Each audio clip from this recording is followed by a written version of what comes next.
And to talk more about the significance of the Gaza ceasefire, joining me is Mr. Atul Aneja, foreign affairs expert. Good evening and welcome, sir. Thank you. How significant do you see this moment of truce for the two sides, for the region and beyond, and yet it still appears so fragile? Yes, Shubhendu, that it is definitely a moment of de-escalation, which is taking place after 15 months of fighting, war, and much more. So it's a positive step in the right direction. But as you said, there is a fragility about it. It's a very lengthy process to conclude this deal. There are several phases which are involved. We are right at the beginning of it. Right. The pressures coming from within Israel, while the hostage release is being welcomed, but within Netanyahu's own cabinet, there are people who are saying that some certain strategic goals of the war have not been achieved, such as the Israeli control over the Philadelphia corridor, which separates Egypt from Gaza, and under which there are these tunnels which have been used to supply Hamas with war material and much more. So there is opposition within the Netanyahu government. What happens inside the Gaza Strip of late? Right now, we have the supporters of Hamas, which is essentially the so-called resistance front, extremely weakened, which includes the Hezbollah, which Houthis, and frankly, finally, it's Iran. So we have to see what happens on that flank. Right now, they're weakened because you've seen these assassinations of big icons of Hezbollah who were killed by the Mossad. Right. And then you have a regime change in Syria where Bashar al-Assad, who was a supporter again of Hamas, is out. And then you have Houthis weakened, and Iran finally, frankly, looking inwards. So right now, I think it's going to hold for a while.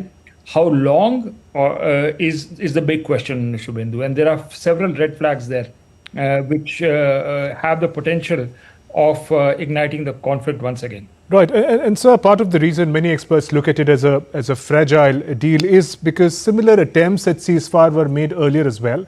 What, according to you, seems to have worked better this time? You mentioned some of the geopolitical changes and realities in Syria, vis-a-vis Russia. Also, America, President-elect Donald Trump takes oath in just about a day's time, a day after, in fact, the ceasefire comes into play. Do these changes also had a role to play in what was achieved in Gaza? Absolutely, Shubhendu. The major change is coming in the United States. And we had clear signals coming from the incumbent, the incoming Trump administration, from President Trump himself, of it's a kind of a zero tolerance towards Hamas. Very clear pro-Israel statements coming out from there. So the Hamas was under pressure over here from the American administration. I think that played a crucial role. And secondly is also the pressure coming on the Netanyahu government from Trump, that there were leaks of a statement by Trump not particularly laudable towards Netanyahu. So I think that factor worked on both sides to push for this deal. Second thing, Shubhendu, is the fatigue factor. You got this for 15 months. There would be a tipping point at and it's coming now. So that's another factor. Internal pressure from the people of Israel for the release of the hostages. That's another factor which has come in. So it's a combination of the 4 or 5 factors, I think. But if you look at the new factor, I think it's the Trump factor, which has been sort of, the last straw on the camel's back, as they say, which has finally got the ceasefire deal through. And so what do you think is at stake for the Israeli leader Benjamin Netanyahu? You mentioned about his right-wing colleague also putting pressure on him to not go ahead with the deal, with the certain objectives that they had initially have not been achieved. But it seems like a choice between power and peace for him, because if his right-wing allies desert him, his government is weakened. Yeah, but it's not so easy for the right, ultra-right to leave the government, Shubhendu, because, there's going to be, once the hostages start getting released, I mean, there's an emotional element to it. You need to have Israeli public, actually welcoming, and as some of the statements which came from your report earlier, People want this deal to come through. So it'll be very hard for any ultra-right government to defy public opinion, which will swing. You will see as things happen from tomorrow onwards, there's going to be a shift in public opinion. So it won't be so easy for the ultra-right to sort of depart from the government and make Netanyahu's government unsustainable. And second thing is, Shubhendu, down the line, I think a lot of things will change after the hostages are released in the first phase. A new dynamic comes into play, because then the strategic issues will come into play, where after the emotions are a little low, about what have you gained in the war. I think that will be the time. I'm worried about the phase 3 and phase 4. Will the Israeli military leave the Philadelphia corridor? That's a crucial bit of, it's a small bit of 14-kilometer territory, but very, very crucial in terms of if you're an Israeli, from the Israeli security perspective, because if that is not under control, then there is always a danger of that corridor and the tunnels underneath, though destroyed right now, but later down the line, being used once again to revive Hamas. So that's going to be a concern. Just to add to the point that you're making, sir, also what happens to Hamas at the end of this ceasefire, at this end of this conflict? Because initially the narrative that the Israeli leadership had invested in was a complete elimination of Hamas, which does not seem to be happening at the moment.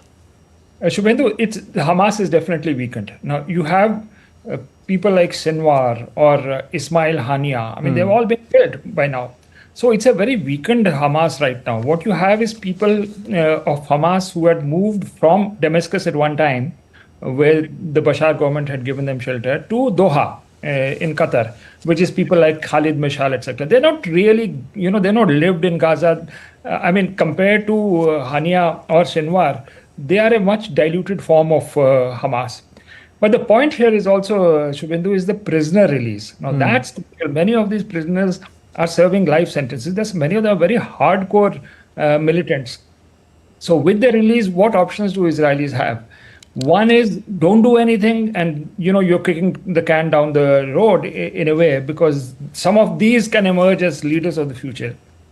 Plan B, is there a deal within the Israeli cabinet? Okay, we have to release them now. We've got to get the hostages down.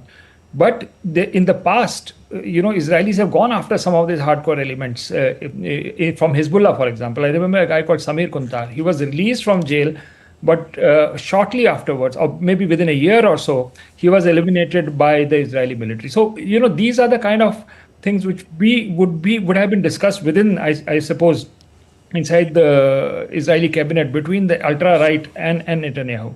So we'll see. But I think the danger really from an Israeli perspective is the revival of Hamas with the prisoner release, not by the people who will immediately come into leadership positions. Could they have a role to play in the governance of the region as well in the future, the Gaza region, say after second phase, sir?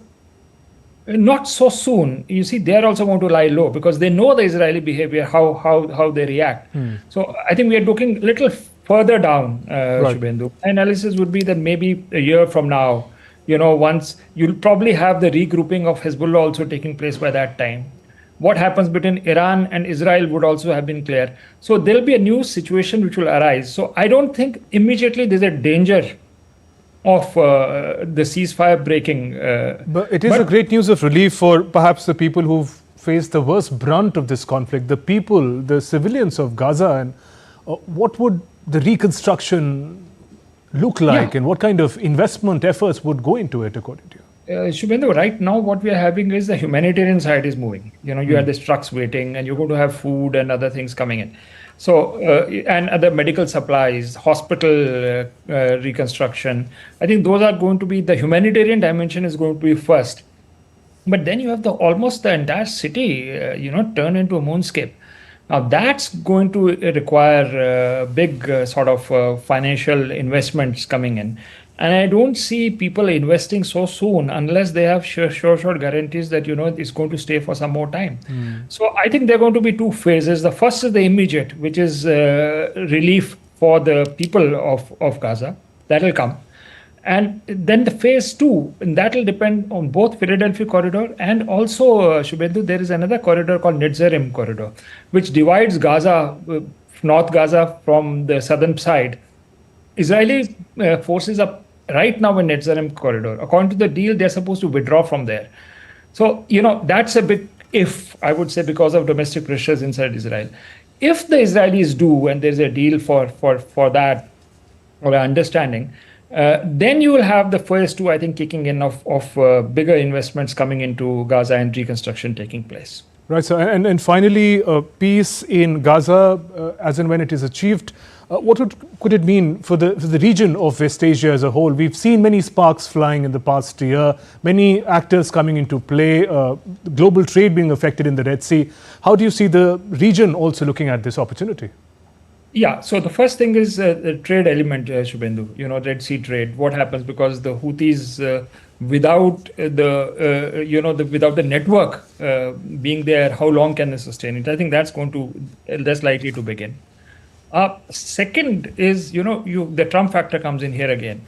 He's the architect of the Abraham Accords. He wants this to be diffused so that he moves into this bigger strategic project of expansion of Abraham Accords to get countries like Saudi Arabia into it.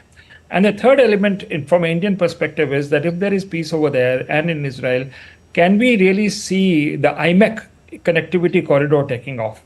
Okay. And finally, it's the energy prices. I think these are the four vectors which we can see down the line if we have a stable peace in this geography. On that note, thank you very much, sir, for joining us on the News Hour and sharing your perspective.